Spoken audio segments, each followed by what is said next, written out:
चला तर मित्रांनो, आज करते मी इडली चटणी आणि सांबर।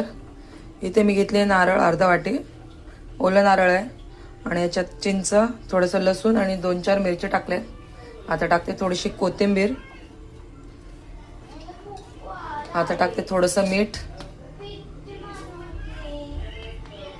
चला तर सगळं मिक्सरला वाटून घेते बारीक, मग याला फोडणी घालते। इथे आता सांबारसाठी घेते मी भाज्यांमध्ये इथे घेतले मी दुधी भोपळा आणि मोठा भोपळा येलो कलरचा आणि भेंडी आणि शेंगा आणि थोडंसं फ्लावर आणि एक छोटासा गाजरचा तुकडा। चला तर सगळं आता भाज्याला 2 शिट्टी काढून घेते मी। चला तर मित्रांनो, ते चटणी वाटून घेतली मी, ते तेल तापत ठेवले का छोट्या चम्मच मध्ये। आता टाकते थोडीशी मोहरी, थोडेसे कढीपत्ते,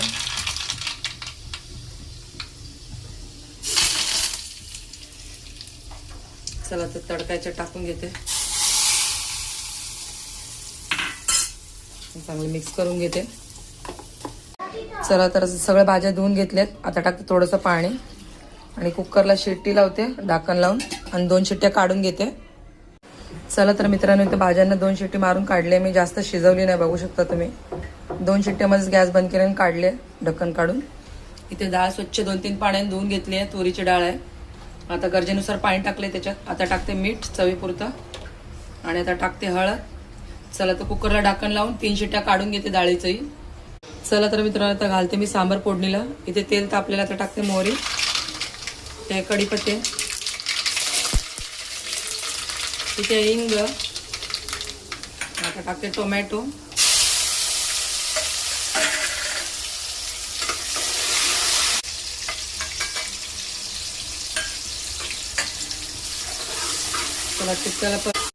चला तर चटणी परतून घेतली मी लाल तिखट। आता टाकते चिंचेचं पाणी, चिंच भिजून पिळून घेतले मी, केलेल्या भाज्या।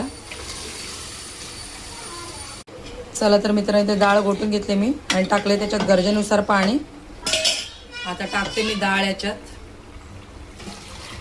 होणार रेसिपी, आपल्याला भाज्या वेगळ्या शिजवायची गरज नाही, कुकरला 2 शिट्टी काढली की झालं। सांबर मसाला या पद्धतीने करून बघा, तुम्हाला नक्कीच आवडेल आणि झटपट होते इडली चटणी सांबर। इडलीचं भांडं भरून घेतले मी, याच्यात बॅटरमध्ये नुसतं थोडंसं खाण्याचं सोडा आणि मीठ टाकलं आणि मिक्स करून इडलीचं बॅटर तयार केले।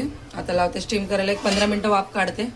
चला तर मित्रांनो, इथे बघू शकता आपलं गरमागरम इडली चटणी सांबर रेडी आहे। तर आम्ही इडली एन्जॉय करतो। तुम्हाला जर माझ्या रेसिपीज आवडत असतील तर व्हिडिओ लाईक करा, शेअर करा आणि सबस्क्राईब करा आणि जास्तीत जास्त शेअर करा।